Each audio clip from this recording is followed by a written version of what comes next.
हो सकता है। मैं सीधे एक बात बोल रही हूँ, पुलिस ने JRF ने जो भी कुछ किया नहीं किया, अगर यहाँ पे आर्मी होती बंदा बच जाता। बच सकता था वो बच्चा, उसको बचाया जा सकता था, लोगों ने कोशिश नहीं की।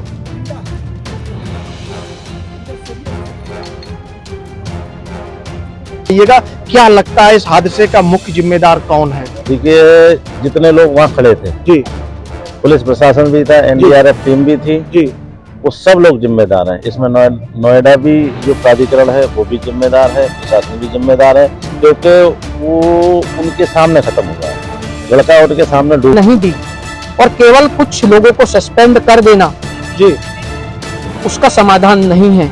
उनको तो दोबारा नौकरी मिल जाएगी, बिल्कुल, लेकिन उस पिता को बेटा कहां से लाके दोगे जिसका बेटा चला गया? उन्हें तत्काल प्रभाव से नौकरी से निष्कासित कर देना चाहिए, हटा दे।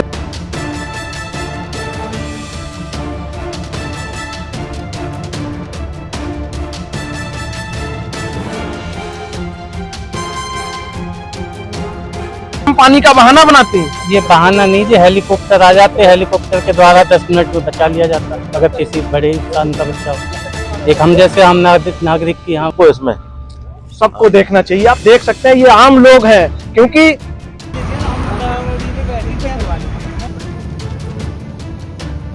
हादसा कहा जाए या फिर हादसा नहीं है, this is carelessness, careless attitude of Noida authority not to develop this area. उनको पता है।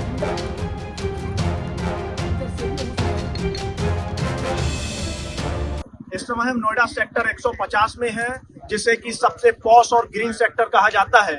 और जिस जगह पर हम खड़े हैं वही स्थान है जहां से आज से 4 दिन पहले युवराज मेहता की एक सड़क हादसे में इस बेस पे गिरने से मौत हो गई थी। आपको बता दें कि हादसे की संभावित वजह क्या रही होगी, आज हम इस पर बात करना चाहेंगे। ये जो आप सड़क देख रहे हैं, यहाँ पर ये तीव्र मोड़ है जो कि 90 डिग्री का है।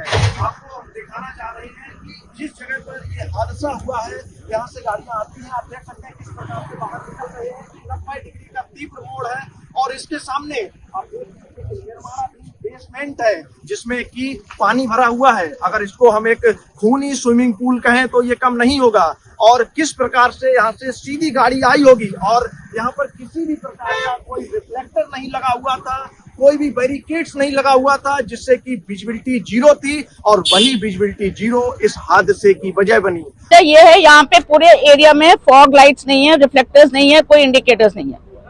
तो अगर वो फॉग में भी अगर आस्ते चला रहा था, जिस स्पीड से भी चला था, क्योंकि मैं खुद ही एक्सपीरियंस कर चुकी हूँ, 20 किलोमीटर की स्पीड पे भी लग रहा था कि कहाँ टक्कर हो जाएगी, किस गाड़ी से टक्कर हो जाएगी। तो क्या आप लोग टैक्स नहीं देते हैं, मेंटेनेंस नहीं देते हैं? हमारी मेंटेनेंस ज्यादा जाती है, जितनी रिक्वायर्ड है उससे ज्यादा जाती है जी। हमारे सोसाइटीज की अभी तक कोई रजिस्ट्री का कोई सीन नहीं है। हम यहाँ पे रह रहे हैं, क्यों आए हैं यहाँ पे? बिकॉज ओपन एरिया है, पॉल्यूशन नहीं है। दिल्ली से सब लोग यहाँ पे, मैक्सिमम लोग दिल्ली के अपने घर छोड़कर आए। नहीं, कहते हैं कि इसको ग्रीन सेक्टर कहा जाता है, नोएडा का सबसे पॉश एरिया है। ग्रीन सेक्टर है, पॉश एरिया है। हमारी सोसाइटीज में लिमिटेड नंबर टावर्स हैं। आप बाकी सोसाइटीज में देखो तो वहाँ पे बहुत सारे टावर्स हैं, मतलब 25, 30, 40 टावर्स। हमारे सोसाइटीज में गिनती के 15 या 20 टावर्स हैं। ओपन एरिया ज्यादा है। ओपन एरिया क्या करके ग्रीन एरिया बहुत ज्यादा है। यहाँ पे ठंड बहुत ज्यादा होती है। बाकी एरियाज में, अभी मैं ग्रेटर नोएडा से आ रही हूँ, वहाँ पे मैं सीधे एक बात बोल रही हूँ, पुलिस ने JRF ने जो भी कुछ किया नहीं किया, अगर यहाँ पे आर्मी होती बंदा बच जाता। अगर आर्मी होती, वो अपनी जान की ना परवाह किए पानी में जाते उसको बचा लेते। नहीं, NDRF बता रहे हैं नहीं क्या है, वो जो फ्लिपकार्ट वाला जो था, उसने मेरे सामने बयान दिया कि वो लोग नहीं जा रहे थे पानी में क्योंकि पानी ठंडा था। अगर यही चीज आर्मी होती वहाँ पे, आर्मी ने बचा लेना था, चाहे उसमें उनका बंदा घायल होता, चाहे कुछ भी होता। क्या लगता है कौन जिम्मेदार है इसका? पहले तो जो लोग खड़े थे वो सारे जिम्मेवार हैं। मैम, इसको सड़क हादसा कहा जाए या फिर? सड़क हादसा नहीं है, this is carelessness, careless attitude of Noida authority not to develop this area. उनको पता है ये सारे डेड एंड्स हैं। आप टाटा यूरेका के आगे जाइए, वहां की सड़क इतनी बेकार है। टाटा यूरेका इतना महंगा सोसाइटी है, उसकी सड़क के आगे तुम स्कूटी नहीं चला सकते, पैदल चलना तो बहुत दूर है।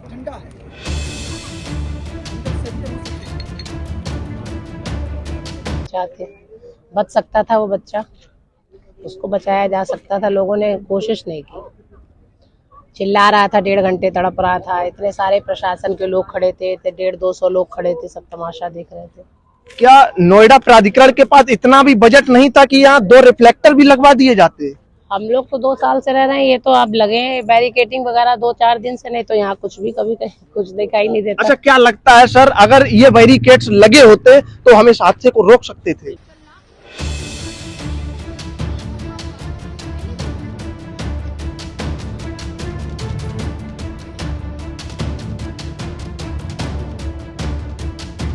जी बिल्कुल रोक सकते थे। यहाँ पर पुलिस होती जी और अगर ये लगे होते तो फिर कार वहां तक नहीं पहुंचती, फंस जाता है युवराज जी।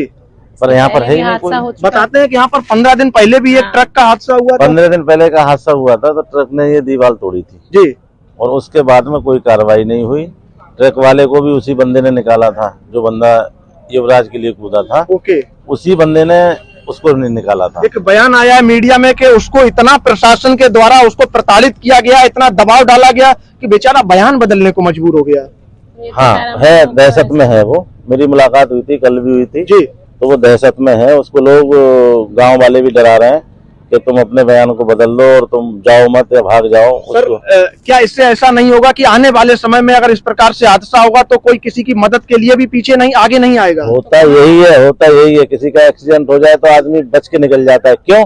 पुलिस कारण नहीं ढूंढती जी, पुलिस उसको पकड़ती है जो बचा रहा है। बिल्कुल। अच्छा सर, आप पढ़े लिखे व्यक्ति हैं और जिम्मेदार व्यक्ति हैं, ईमानदारी से बताइएगा क्या लगता है इस हादसे का मुख्य जिम्मेदार कौन है? देखिए, जितने लोग वहाँ खड़े थे जी, पुलिस प्रशासन भी था, एनडीआरएफ टीम भी थी जी, वो सब लोग जिम्मेदार हैं इसमें। नोएडा भी जो प्राधिकरण है वो भी जिम्मेदार है, प्रशासन भी जिम्मेदार है, क्योंकि वो उनके सामने खत्म हुआ है।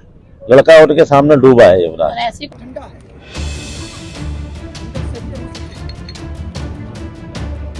लड़का उनके सामने डूबा है युवराज। ऐसी कोई बहुत दूरी भी नहीं थी। सर ये जो स्विमिंग पूल, अगर हम इसको कहें मौत का स्विमिंग पूल, पानी भरा हुआ है, इतना गहरा भी नहीं है। अगर ये समुद्र होता या कोई चलती हुई नदी होती, 4 दिन लग गए गाड़ी को निकालने के लिए। क्या यही विकास है? क्या यही टेक्नोलॉजी है? 4 दिन बाद हम एक गाड़ी को निकाल पा रहे हैं। देखिए, अभी प्रशासन आया था तो रस्सी इधर से उधर लगा दी गई थी, इधर से उधर लगा दी गई थी, कल का था जी। और जब वो लड़का डूब रहा था 2 घंटे जी, तब कोई रस्सी नहीं आई थी। आ रही थी तो दूर से रस्सी फेंक रहे थे, ऐसे पहुंच जाएगी तो पहुंच जाएगी, नहीं तो नहीं पहुंचेगी। आपस में चर्चा मतलब आपस में बैठ के चर्चा कर रहे थे, पानी ठंडा है, नहीं डूबेंगे, ये नहीं घुसेंगे इसके अंदर, मतलब इस तरीके की बातचीत हो रही थी और वो चिल्ला रहा है बंदा। क्या इसको हम अगर ये कहें कि नगर निगम द्वारा दी गई एक हत्या है तो क्या गलत होगा? ये हाँ, ये बिल्कुल सही है कि नगर निगम क्या एनडीआरएफ टीम और पुलिस प्रशासन जी, इन्होंने हत्या की है उसकी। इनके सामने डूबा है वो। सर यहाँ का जो डिजास्टर मैनेजमेंट सिस्टम है उसकी हेड यहाँ की डीएम है जी, मेधा रूपम जी।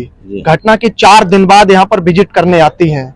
क्या यही संवेदनशीलता होती है? नहीं, बिल्कुल उनको पहले ही अवगत हो गया था, सभी लोगों को पता चल गया था जी, तो उनको तत्काल आना चाहिए और ये गाड़ी निकलवानी चाहिए। जो 4 दिन में गाड़ी निकलना 1 घंटे का काम था जी, 6 घंटे में गाड़ी निकली है। ये सिस्टम है। सिस्टम क्या है? ये बेकार का सिस्टम है। गाड़ी पता चल गई कि गाड़ी यहाँ पर है जी, फिर भी उसको 6 घंटे में निकाला जा रहा है गाड़ी को। क्यों? कि मैं यही पूछ रहा हूँ, आप एक आम नागरिक हैं और इस समय सर आप स्क्रीन पर हैं, देश के तमाम हिस्सों से लोग आपको देख रहे हैं, सुन रहे हैं, और क्या लगता है कि 6 घंटे जो घुमाया गया, किस लिए घुमाया गया? क्या इसलिए दिखाया गया कि हम इतनी मेहनत कर रहे थे, इतने गहरे में गाड़ी थी, इसलिए हम उसे नहीं बचा सके, जानबूझकर 6 घंटे लगाए गए, या कोई और कारण हो सकता है? जानबूझ के 6 घंटे लगाए गए। गोताखोर मेरे सामने कूदा है जी, और जैसे ही वो कूदा मैं उस वाली रेलिंग पे खड़ा था जी, ऊपर जी, तो वो जैसे ही निकला है तो वो कूदा ही वहां था जहां पर गाड़ी। मैं तो चश्मदीद गवाह हूँ इस चीज का। गाड़ी जब उन्होंने निकाली है तो वहीं से निकली है जहां उन्होंने अंगूठा किया था, डन। उसके बाद में आप वहां क्या करने गए थे? घूमने? उधर क्या कर रहे थे, इधर क्या कर रहे थे?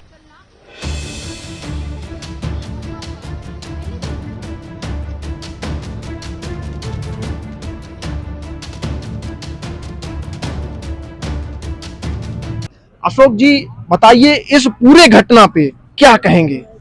इस घटना पे मैं ये कहूँगा कि आखिर यहाँ की सत्ता, जी, जो यहाँ के विधायक और सांसद हैं, जी, जिन्होंने वोट ली जनता से, जी, क्या उनकी जिम्मेदारी नहीं है कि क्षेत्र का विकास कराना? क्या उनकी जिम्मेदारी नहीं है क्षेत्र में हमें दौरा करना? बिल्कुल। तो आखिर वो जो जनप्रतिनिधि हैं यहाँ के, जी, जिनमें से कल केवल 4थे दिन एक सांसद उसके घर पहुंचते हैं दिलासा देने के लिए क्या उन सांसदों ने अपनी गलती कबूल की कि क्षेत्र में मैं विकास नहीं करा पा रहा हूँ? क्या विधायक अभी तक बाहर निकल कर आए कि ये विकास क्यों नहीं हुआ? और ये पानी जो भरा हुआ दिख रहा है, लोग इसे बेसमेंट बेसमेंट पुकार रही हैं। मैं पूछना चाहता हूँ, इस बेसमेंट को खोदने की परमिशन मिली होगी? बिल्कुल, खनन विभाग के द्वारा। जी। क्या खनन विभाग ने प्रॉपर सुरक्षा व्यवस्था कराई थी? चारों तरफ सुरक्षा व्यवस्था, चारों तरफ अगर 3 शेड लगे होते तो आज ये बड़ा हादसा ना होता। बिल्कुल, 3 शेड के बिना बेसमेंट खोद दिया गया, खनन अधिकारी उसके जिम्मेदार। सीओ यहाँ घूमते रहते हैं, आए दिन दौरा करते हैं सेक्टरों का। आखिर इस सेक्टरों के पानी निकलकर कहाँ जा रहे हैं? उस पानी की निकासी क्या थी? क्या कभी किसी सीओ ने, चेयरमैन ने, यहाँ तक कि अब नोएडा के जो चेयरमैन है वो मुख्य सचिव ही होते हैं उत्तर प्रदेश के, तो क्या मुख्य सचिव जो आते हैं ऑफिस में बैठकर घूमकर चले जाते हैं, क्या उन्होंने कभी प्रयास किया कि हम नोएडा में घूमे, बिना औचक निरीक्षण करे, बिना हाई प्रोफाइल सुरक्षा लिए हुए? क्यों नहीं घूमते वो लोग? क्यों नहीं इन चीजों को देखते? अगर ये पानी निकला हुआ होता तो आज ये हादसा न होता। और ये पानी कब तक निकलेगा, ये कोई जानकारी किसी ने नहीं दी। और केवल कुछ लोगों को सस्पेंड कर देना जी, उसका समाधान नहीं है। उनको तो दोबारा नौकरी मिल जाएगी, बिल्कुल, लेकिन उस पिता को बेटा कहां से लाके दोगे जिसका बेटा चला गया? उन्हें तत्काल प्रभाव से नौकरी से निष्कासित कर देना चाहिए, हटा देना चाहिए उन्हें नौकरी से, जिनके संरक्षण में इतना बड़ा हादसा हो गया। और केवल यही नहीं है, आप जाइए सेक्टर 133 में जी, नंगली नंगला गांव है, उसके पास जाकर देखिए, वहां भी दुनिया भर का पानी भरा हुआ है।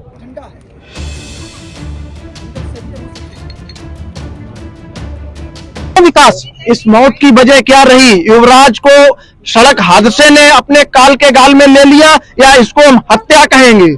इसे हम सीधा सीधा सिस्टम के द्वारा, अपनी नाकामी के द्वारा हत्या कहेंगे। क्योंकि अगर सिस्टम समय से काम करता, अगर यहाँ फुटपाथ लगी हुई होती तो गाड़ी अंदर ना जाती। क्या नोएडा प्राधिकरण के पास इतना पैसा नहीं था कि यहाँ 4 रिफ्लेक्टर लगवा देते? जबकि 15 दिन पहले सर एक ट्रक हादसा हुआ यहाँ पर। नोएडा प्राधिकरण जो है जी, जेवर जैसा एयरपोर्ट बना रहा है जी, जहाँ 50% का शेयर होल्डर रखता है, 51% का जी, क्या उसके पास फुटपाथ बनाने के लिए पैसा नहीं है?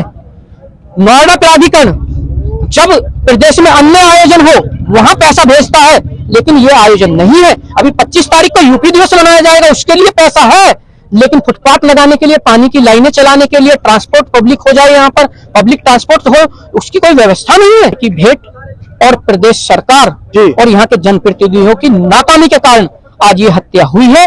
और इन लोगों पर केवल सस्पेंड नहीं, हत्या के मुकदमे दर्ज होने चाहिए। इन पर हत्या के मुकदमे दर्ज होने चाहिए। आप देख सकते हैं ये आम आदमी का दर्द है, ये उसकी आवाज है, क्योंकि उनको लगता है कि आज एक घर का चिराग गया है, आज राजकुमार मेहता के घर का चिराग गया है और कल हमारे घर का भी चिराग जा सकता है। आप देख लीजिए, हमारे साथ कई युवा लोग भी हैं, भाई लोग भी हैं। मैं बात करूंगा। सर, क्या नाम है आपका? राजकुमार गोयल। अच्छा राजकुमार जी, क्या लगता है ये जो युवराज जी की मौत हुई है, दर्दनाक मौत हुई है, बहुत दर्दनाक मौत है। क्या कहेंगे, क्या वाकया था? बात क्या जी, बस इसके विषय में कुछ कहा नहीं जा सकता। मुंह से जो है शब्द नहीं निकलते, आंखों से आंसू आते। एक पिता का पुत्र उसके सामने आवाज लगाते लगाते मर जाए, इससे ज्यादा। सर आप कल्पना करके देखिए, आज हमारा बेटा। कल्पना ही है सर, जो मुख से शब्द ना निकल के, भावना के आंसू जो है मुख से वचन नहीं निकल रहे हैं। इतना दर्दनाक हादसा है कि इतने शब्दों में बयान नहीं। क्या लगता है, क्या युवराज को बचाया जा सकता था? बिल्कुल बचाया जा सकता था जी, जो है अगर यहाँ पे जो है कोशिश की जाती तो बचाया भी जा सकता था।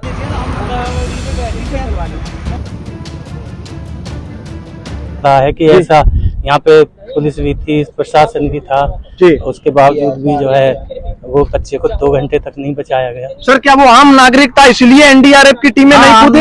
अगर वो विधायक का बेटा होता, सांसद का बेटा होता, तो क्या एसडीआरएफ की टीमें ठंडे या गर्म पानी का बहाना बनाती? ये बहाना नहीं जी, हेलीकॉप्टर आ जाते, हेलीकॉप्टर के द्वारा 10 मिनट में बचा लिया जाता अगर किसी बड़े इंसान का बच्चा होता। एक हम जैसे आम नागरिक की यहाँ क्या रहे?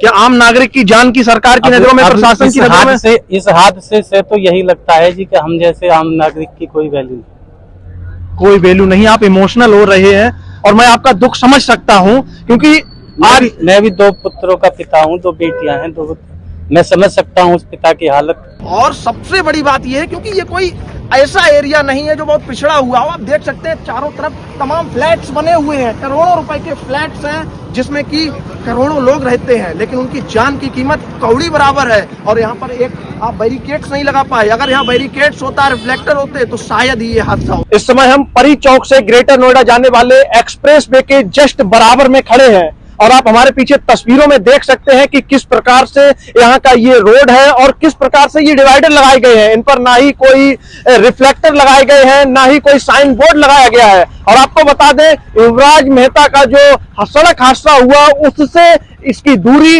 लगभग 2 किलोमीटर दूर है और ये सड़क सेक्टर 150 से होते हुए कई अन्य रिहायशी इलाकों में जाती है। और आप देख सकते हैं कि किस प्रकार से यहाँ पर अगर कोई वाहन आएगा, आप इस डिवाइडर की ऊंचाई देख सकते हैं कि अगर जरा सा भी वाहन तेज हुआ तो इधर एक गहरी खाई है।